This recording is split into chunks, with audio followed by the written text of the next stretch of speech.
I've had a question asked on my YouTube channel. It was, what is the difference between stop and stop limit? When it comes to sell shares, you've got 4 options of the way you can sell them.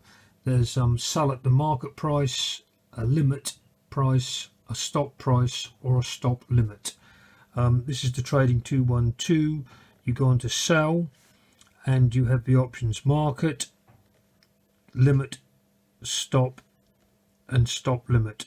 So I'm going to explain each one what they mean. I think it's quite self-explanatory, but it did take me a couple of goes to get a fully grasp of what each one meant. So we're going to go through and explain each one. An example: you have one share valued at £100. If you place a market order to sell the share, this will be sold or put to the market at whatever price it can be sold for when the market opens, or as soon as the the trade is executed. So if the market will offer 98 pence, the shares will be sold for 98 pence. You've got no control over what price you'll get for the share. It's purely dictated to you by the market.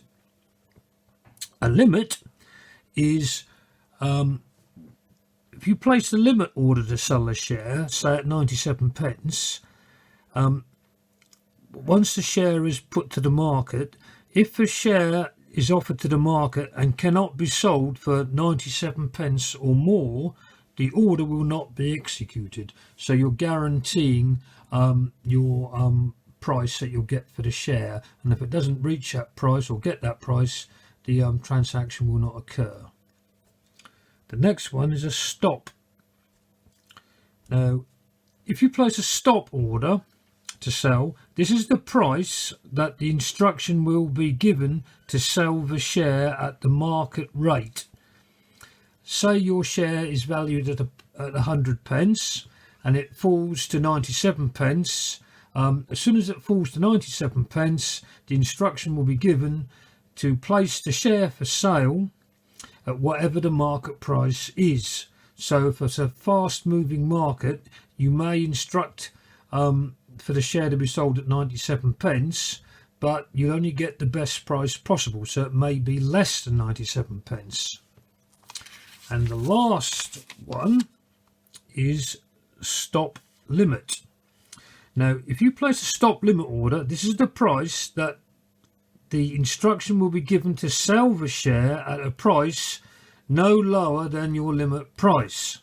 So if your share is valued at 100 pence and it falls to 97 pence, this is when the stop price will be put in place.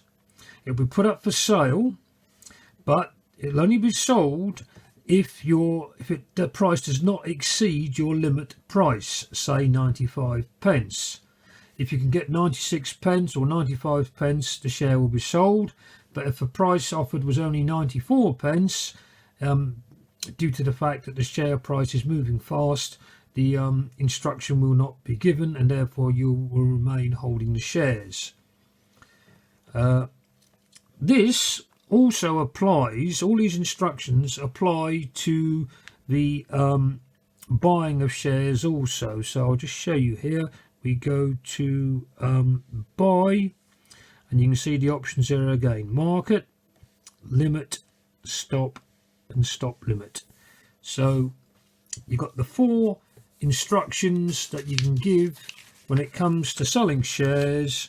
They're quite self-explanatory, but I think it does sort of take a couple of minutes just to go through each one so you will fully understand what you're doing. I hope this video has been of interest and of help to some people. If you're watching on YouTube, could you please do whatever YouTuber asks, is like, subscribe, and most importantly, if you have any comments or questions, I do actually reply to them all. So until next time, I really do wish you a really successful investing adventure.